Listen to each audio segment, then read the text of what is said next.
Welcome to the Sober Nation FM podcast, where we're putting recovery on the map.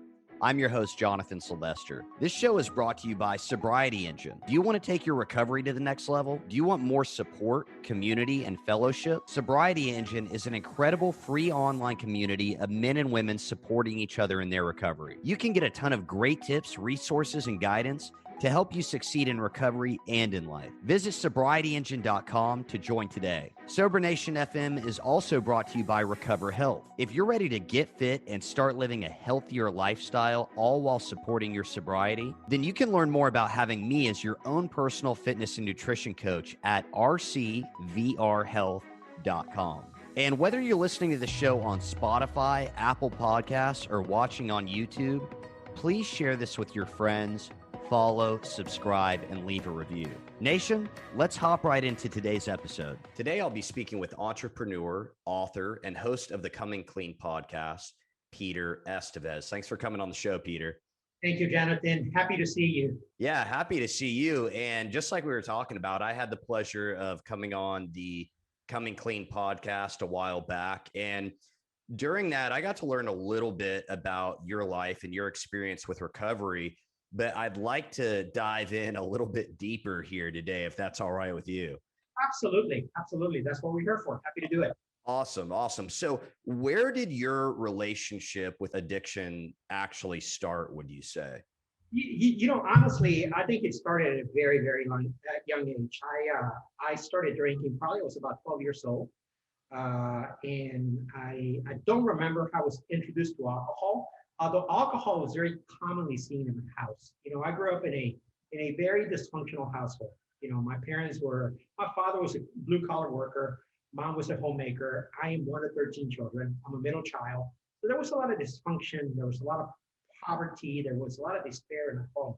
And I think every single one of us at that age, we're kind of trying to find our own way in whatever way we could, just because my parents were busy trying to figure out how to raise 13 kids. My parents immigrated to the United States with a family when I was 10 years old. So, in pursuit of the American dream, but little did they realize that the American dream could very quickly turn into a nightmare. And, raising 13 children on minimum wage or probably just a little bit better was not an easy task for my father and my mother. I do remember the particular occasion. There was actually we lived in a 2-bedroom, 1-bath home, framed, wow, less than 900 square feet. The girls slept on bunk beds all in one room. Mom and dad had their bedroom, and the boys slept in sleeping bags in the living room. That was our living quarters. That's just the way life was. But I do remember one particular occasion actually being in my mom's closet, having one of those telephones with a long cord, back in the day. And I was in the phone talking to somebody, I can't remember who it was. And I actually had sneaked in a 6-pack of beer into my mother's closet. My mom was laying in bed watching telenovelas, completely oblivious that I was in her closet drinking beer at the age of 12 years old. And from there, my journey kind of spiraled out of control. I think in a quest of trying to get lost from my reality, I was finding all of my isms, including alcoholism. I wanted to escape from where I was running so far and so fast from where I came from that I kept running into things that would take me away from my reality.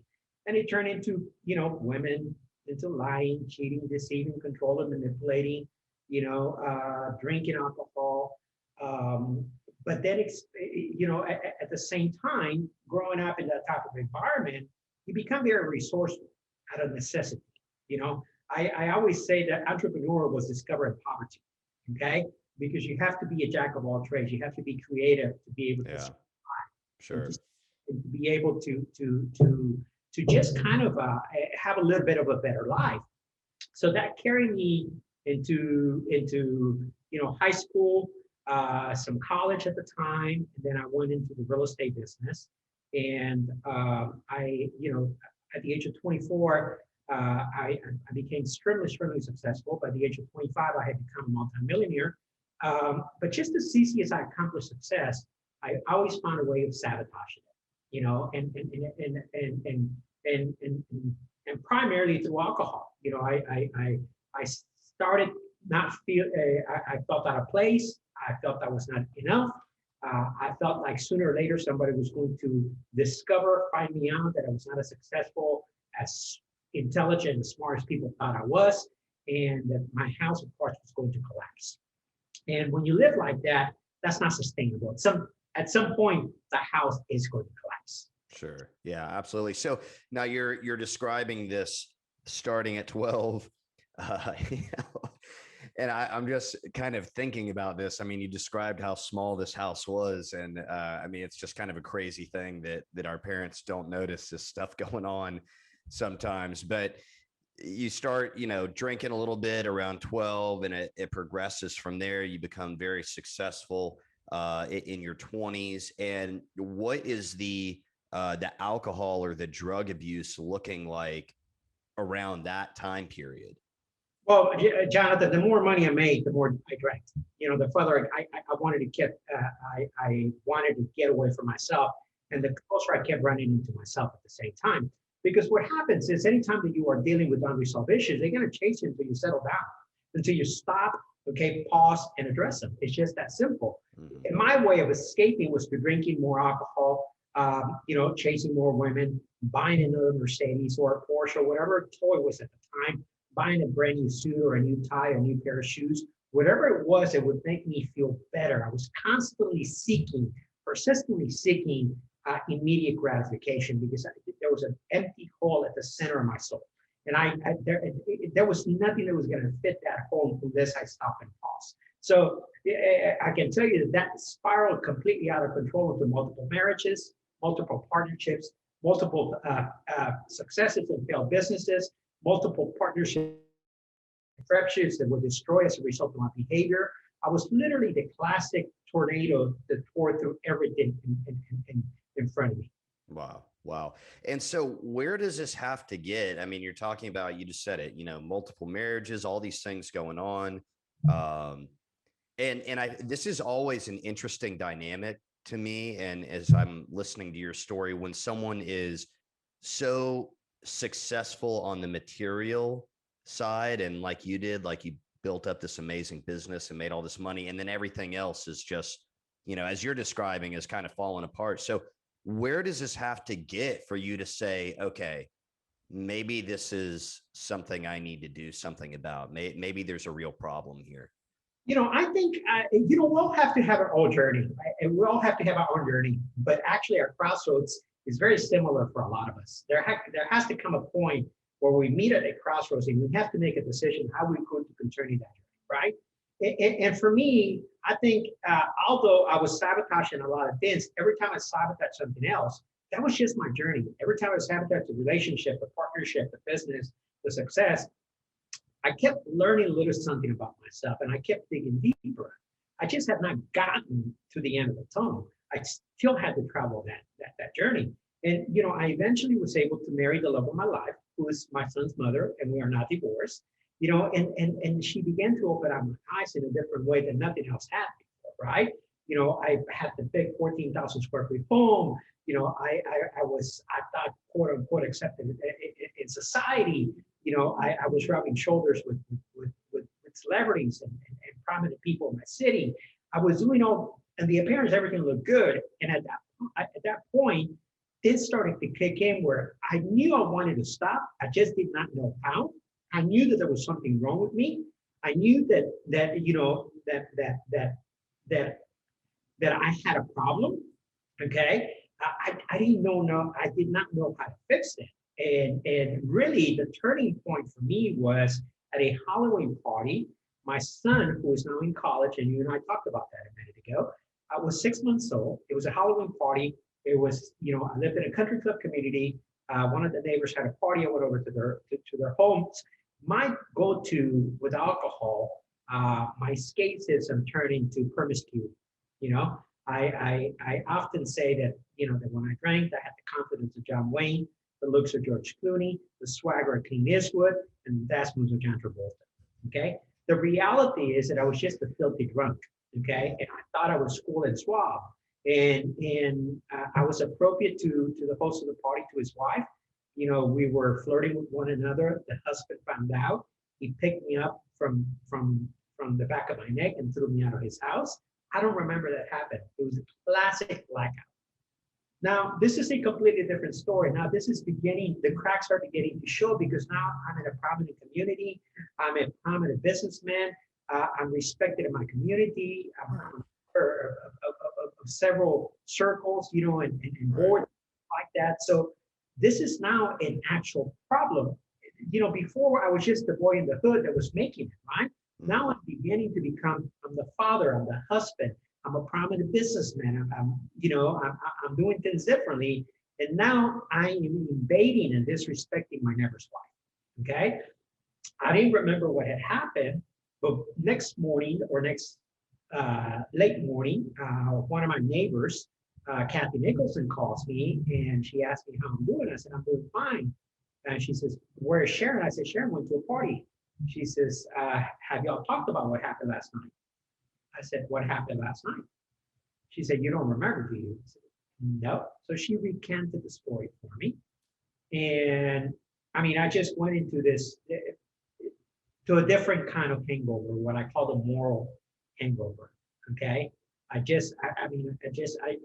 broke into pieces and I realized that I had done it again and that this was something that I was completely out of line. For some reason, I knew that this was not just, that I was in trouble, that I needed help beyond myself. Okay. And first thing I did as a typical addict, damage control. I called the wife, find out how much she knows, how much she doesn't remember. The deal with my wife is that she was my drinking partner. Okay. So she drank just as much as I did. She didn't remember what had happened. Neither one of us could remember how we got home.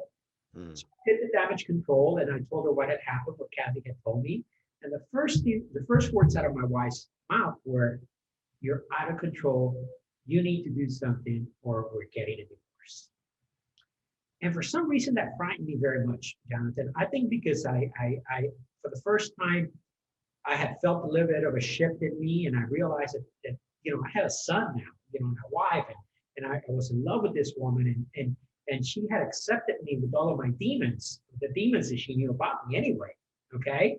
And so sure enough, I called my therapist. I set up an appointment. Dr. Worsham, I show up to his office Monday morning.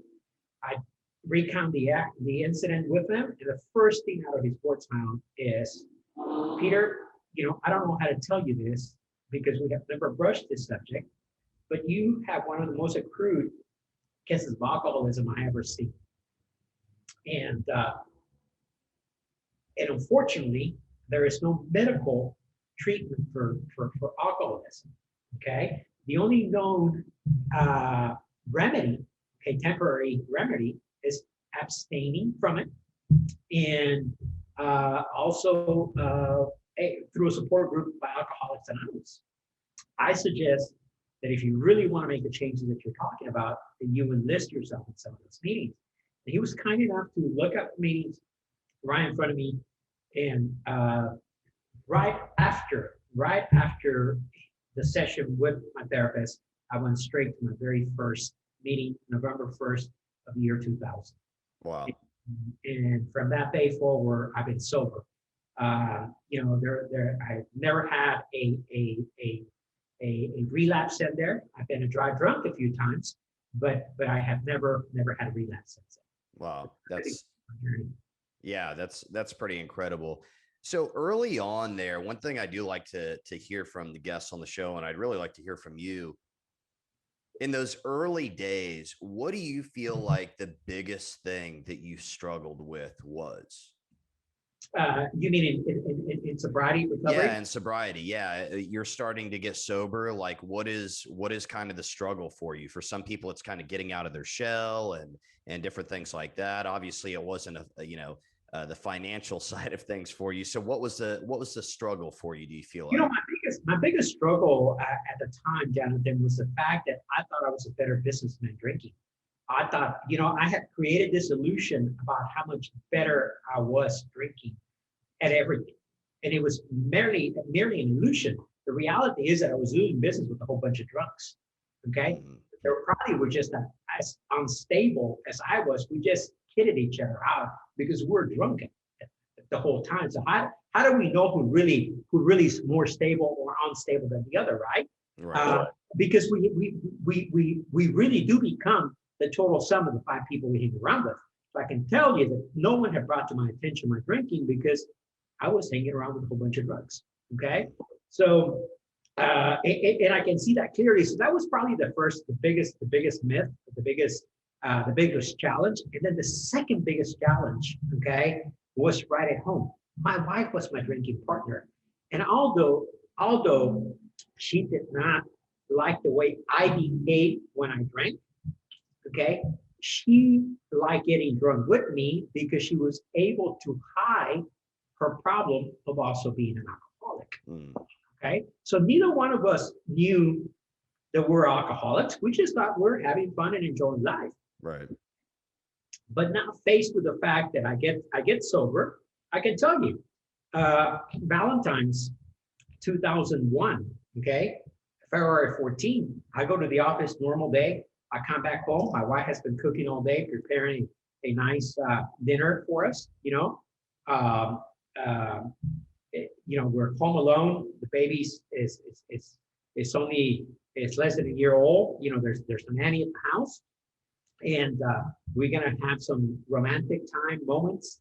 By the time I got home, my wife had already been very typical cooking and drinking, which is very typical of many suburban wives.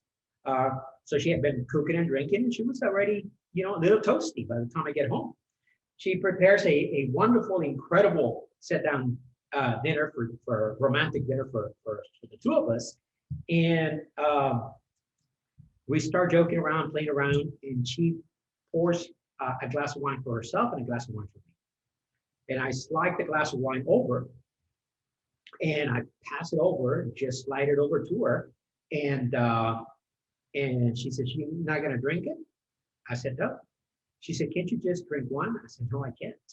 Okay, bear in mind, I had only been in sobriety 4 months, 3 months, okay?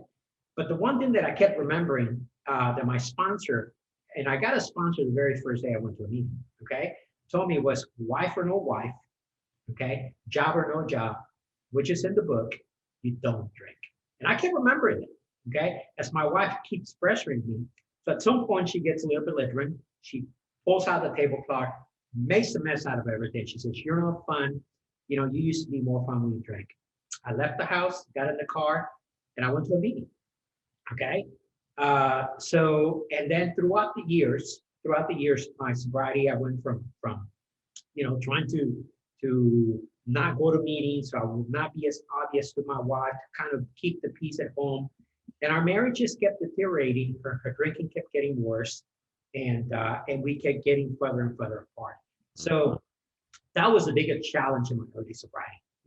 Yeah. And I'm sure there are going to be some listeners listening to that have gone through the same thing, or maybe, having a tough time. And I haven't been there, although I am now married to the same woman that was watching me, go through all of my craziness and my addiction. So it's a tough dynamic, right? And, but it sounds like you knew what you needed to do. And I think that's really probably the most important part, is that even if someone is in a relationship where where their partner is still in active addiction, you still got to do what you need to do for your sobriety. Now, you've mentioned that you've built several businesses. You've been very successful in business overall. I want to ask kind of what you feel like the relation between your recovery and being an entrepreneur is. Like, do you see any parallels there between the two? Well, today, yes, absolutely. Okay, and also I saw them back then. Okay, and I just told you earlier, when I said that we become the total sum of the 5 people we spend the most time with, right? So right.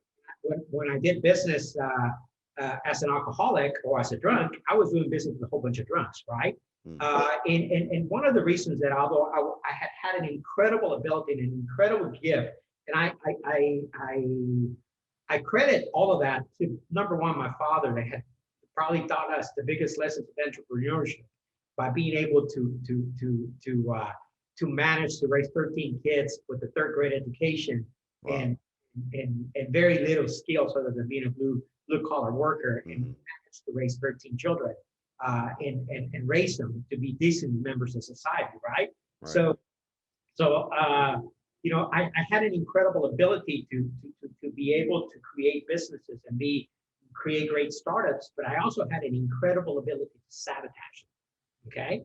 So to answer your question, it's not an easy question. It's not a yes or no answer. Okay. It's a little bit more complex because I used to think I was a better entrepreneur, okay, a better businessman when I drank. Today, I believe that I'm a moral, okay, good, honest, expendable, trustworthy, okay, socially credited entrepreneur because of all the shifts and changes I have made to my life, okay? And it was not, and I don't credit that just to my sobriety because sobriety is just part of the equation, okay? Recovery is a transformation of the mind, soul, body, and spirit. And that opens up our mind and our dimensions into a completely different state that we are not able to reach when we're in our addictions, okay? But even beyond recovery, there's other states, okay? And those are the states that really elevate us to becoming the best version of ourselves. In order for me to be able to become the person that I wanted to be, because I always knew that even when I did the fucked up stuff, okay, I didn't feel morally correct. I didn't feel morally right, okay? I still had a moral angle, okay? Even though I came from very poor background and very dysfunctional household, I had a moral compass, okay? I just didn't know how to tap into it because what I had done, I had made my character defects and my shortcomings my survival mechanisms, okay? But those only carry you to a certain point until they become destructive towards you, okay? Anything that is built on a fallacy becomes a fallacy and is not sustainable, okay? So I really had to completely deprogram myself and program myself in a different way in order for me to be able to operate as a respectable businessman, entrepreneur, whatever you want to call me, and operate from a completely different moral compass. But that's been even beyond recovery, okay? Because I also believe that many of the systems, and I hope I don't offend anybody, because first and foremost, I'm going to preface by saying this: I am completely grateful and respectful for Alcoholics Anonymous and the 12-step program. They literally saved my life, okay? But I also believe that there's more work that we have to do as individuals beyond that, okay? Yeah. The sitting on a 12-step meeting is not going to transform who I am. It's not going to change me. I needed to adapt other modalities, other powerful practices to empower me to operate from a completely different compass that I was used to operating from, because I had a negative default mode. I had to shift that into becoming a completely different individual. And you are not going to find that in a recovery program. You are not going to find that in an AA meeting. That is work that you have to do by yourself. And I think that's why a lot of people relapse, okay?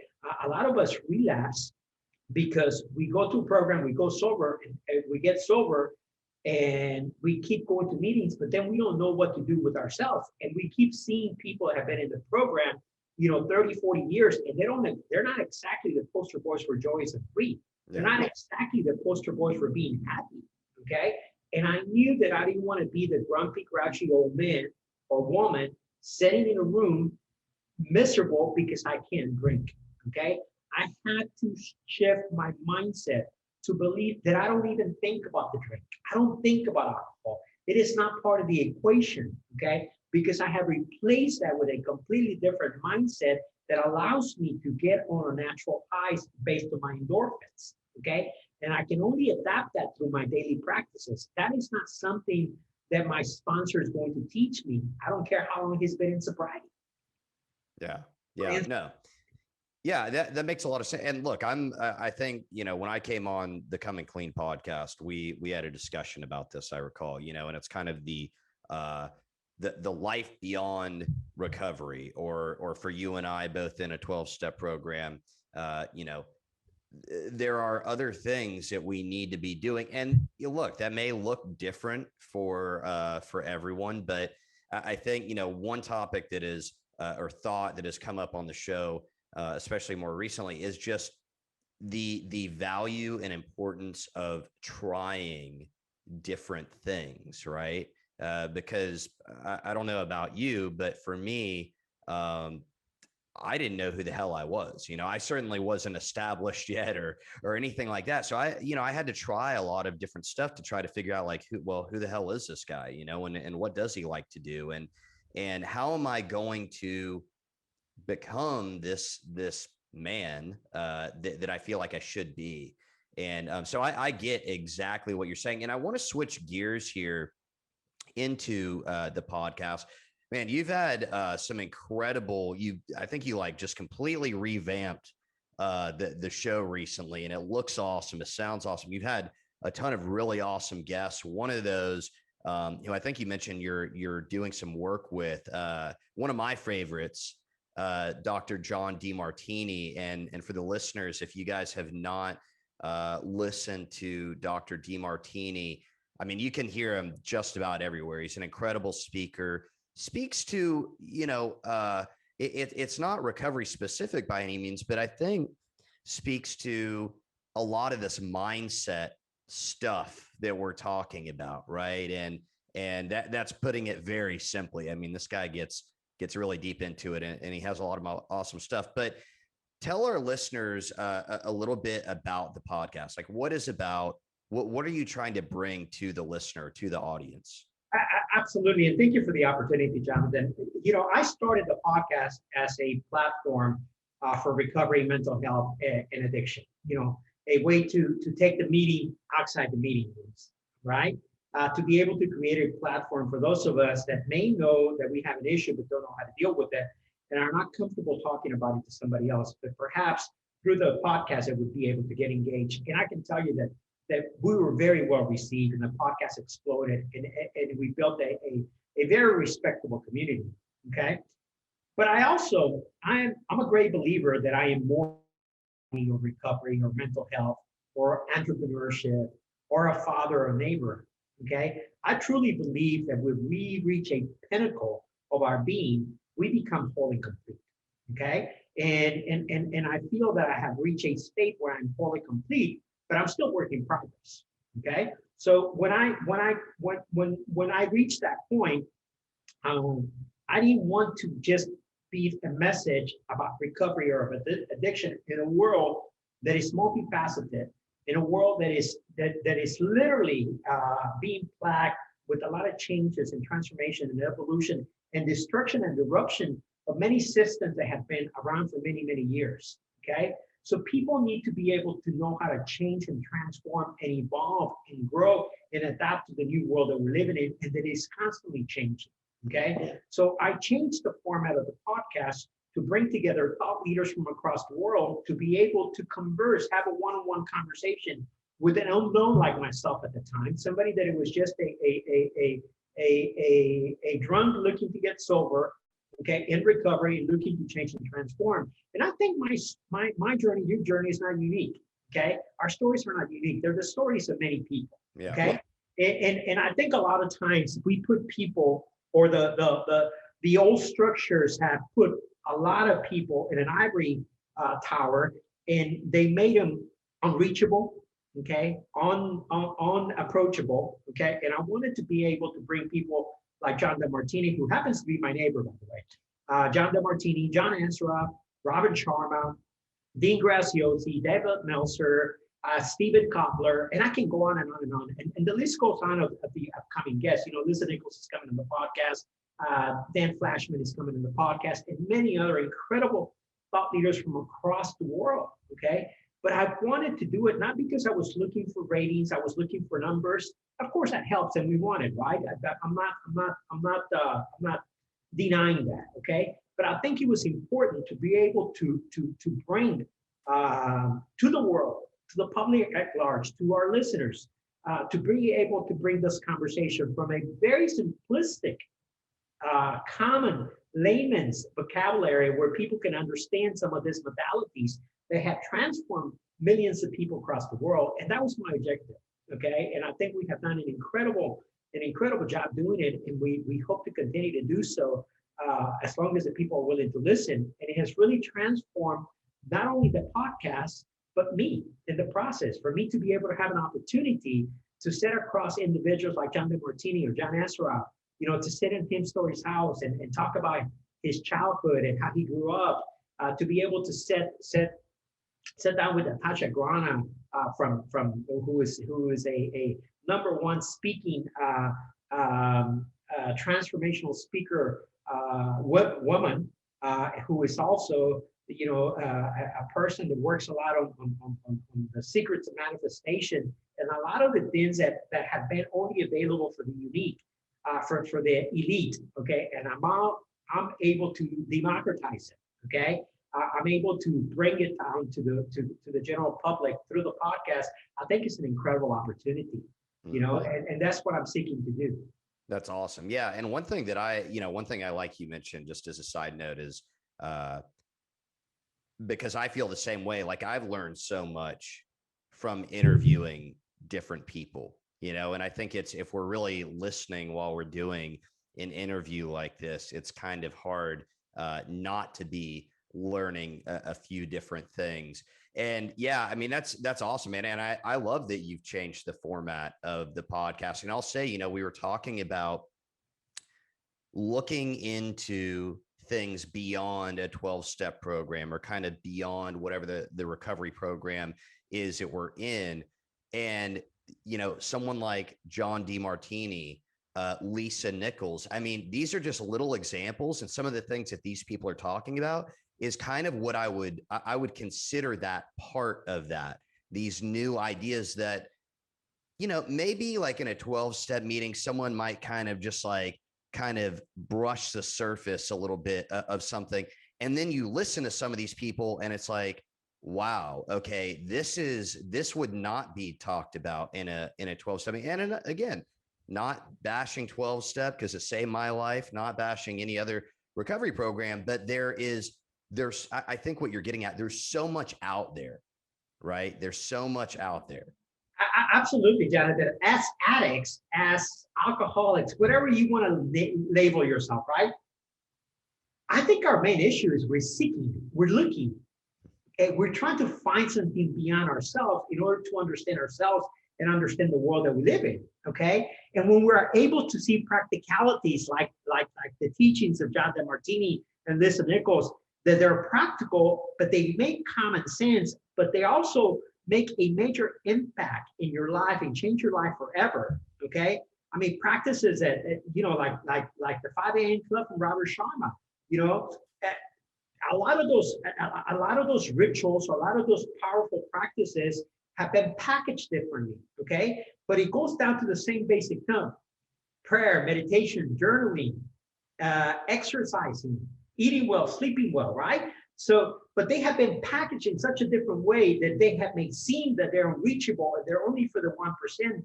They're unique and opportunities only for the elitists of the elitists. Okay, when we're able to democratize that, when we're able to break it down in simple layman's terms and understand that the average Joe can find himself by being able to adopt some of those powerful practices into their daily life, and that in those rituals, in those powerful practices, they can find the high that they're looking for, that is produced by our own bodies, and we don't need to be touching any other substances. Yeah. Okay, and I think those are the things that need to be integrated into any type of recovery program.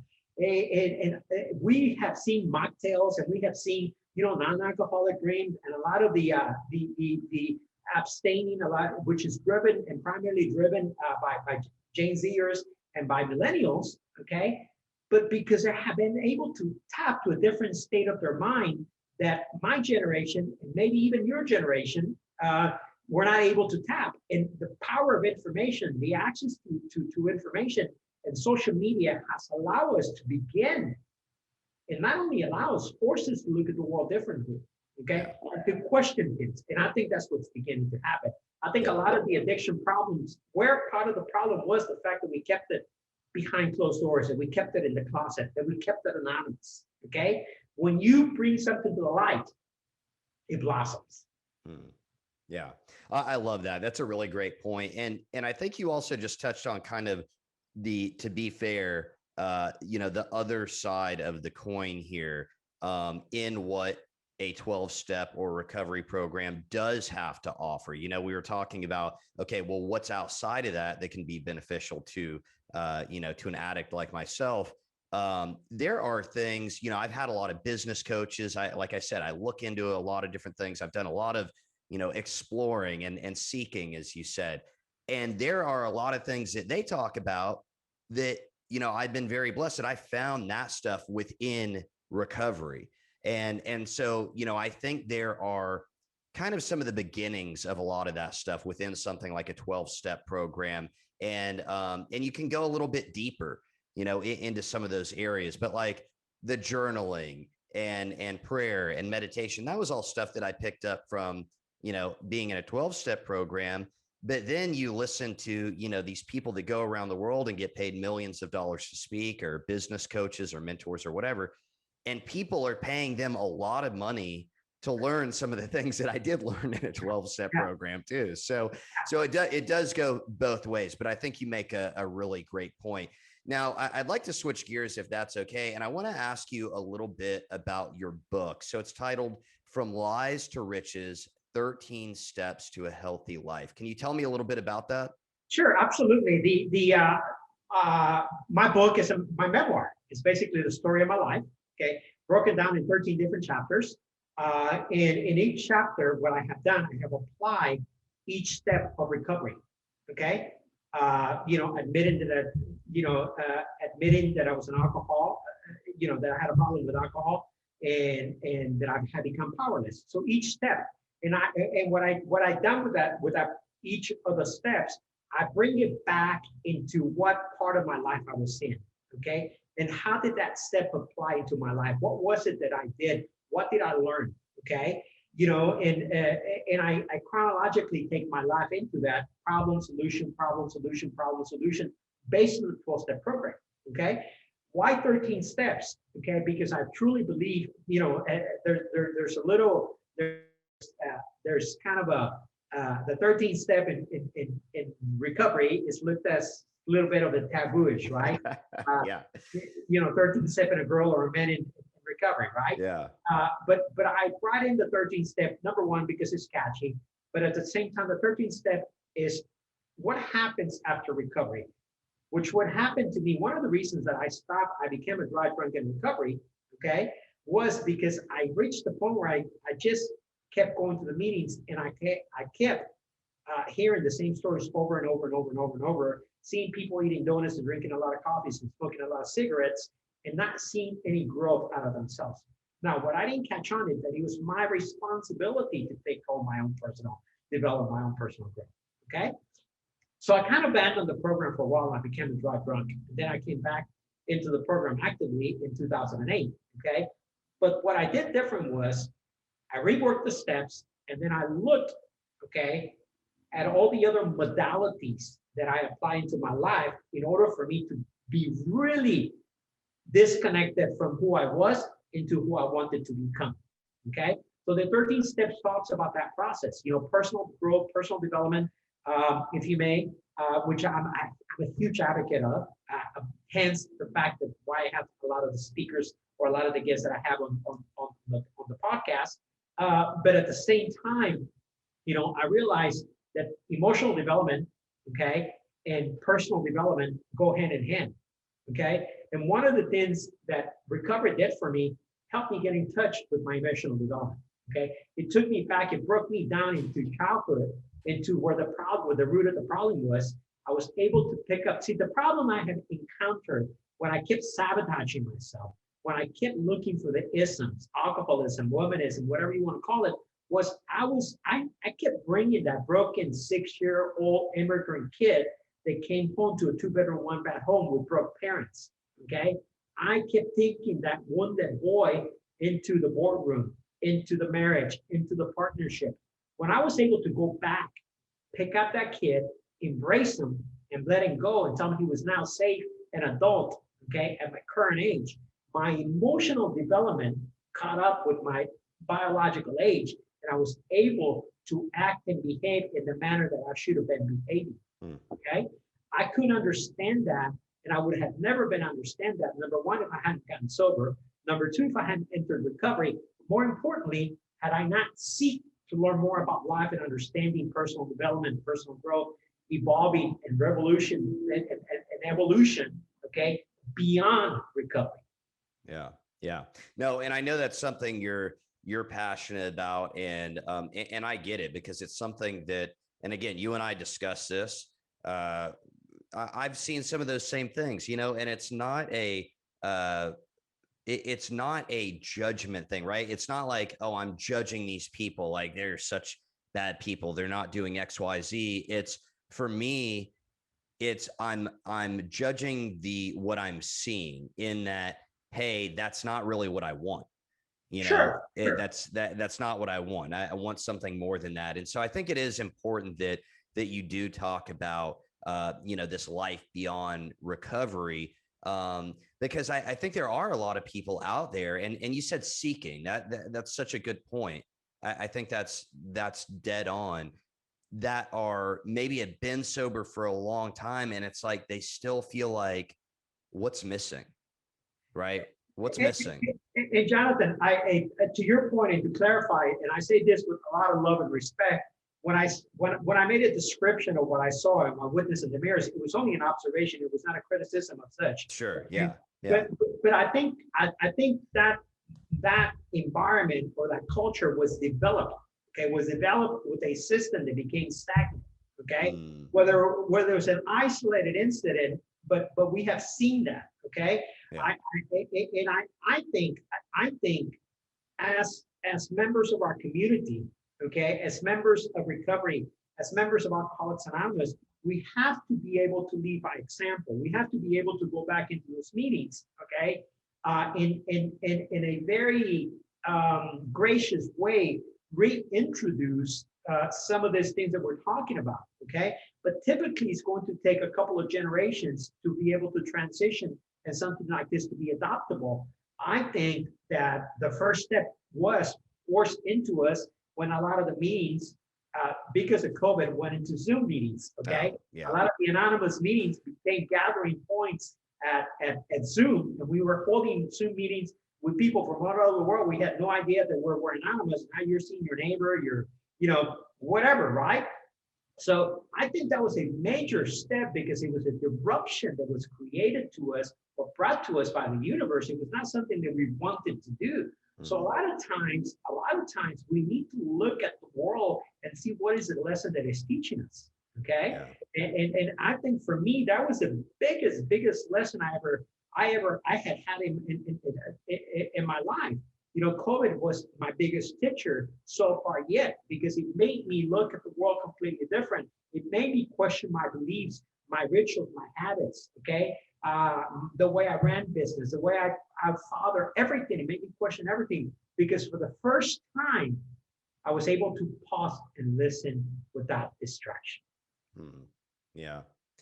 Yeah, I really like that. And just to, one more point to your observation, just about what you saw in the rooms, and I've seen it as well. I wasn't picking on that. Like, I agree. Like, it was, I didn't want to be stagnant. At the same time, I knew the main reason I knew what that was is because there were other people, other men that I saw that were not that were excelling in other areas of life, and seemed to be growing in other ways.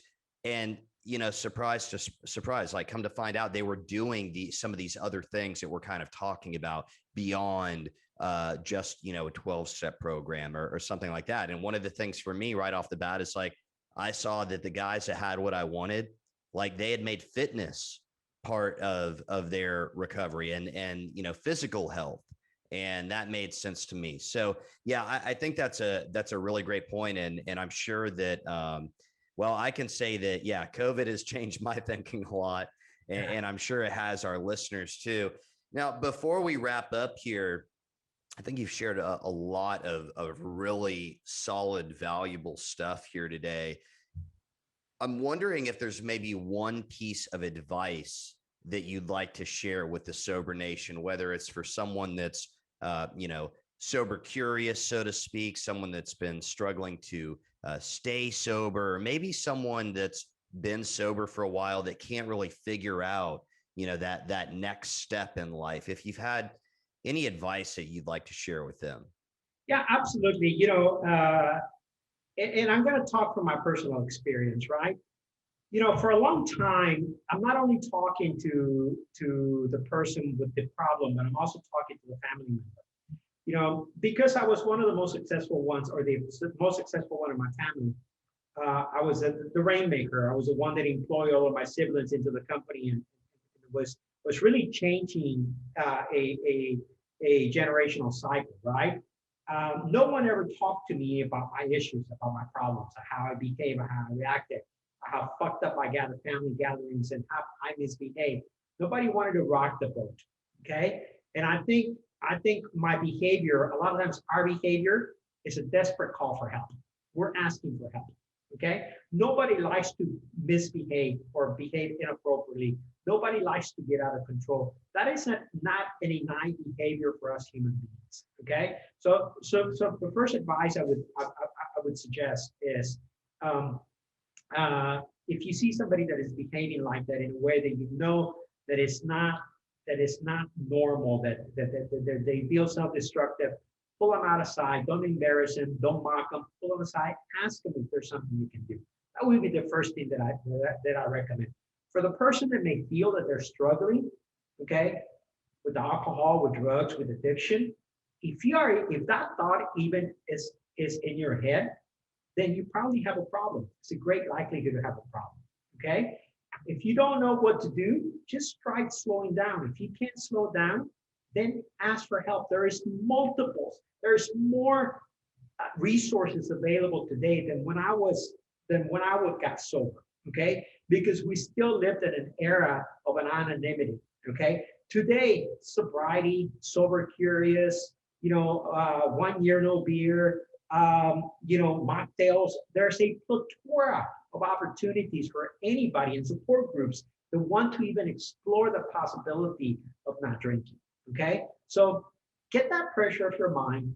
You can still be anonymous if that's your choice, okay? But there's a plethora of information, whether it's on Instagram or Facebook groups or Google or YouTube or whatever. There's a lot of information available. The sober community as a whole is a very kind, loving, supportive community, okay? And there's hundreds of people across the world that are willing to help a brother and sister that may need or want help, okay? But a lot of times, when we are in the process of our addiction, because we don't know who we are, okay? We confuse asking for help or surrendering with giving up. Surrender is not giving up, it's giving in to the possibility of living a better life. Wow. I love that. That is a very important distinction right there. And that's a lot of really, really solid advice. So you can connect with Peter on Instagram at Peter O. Estevez.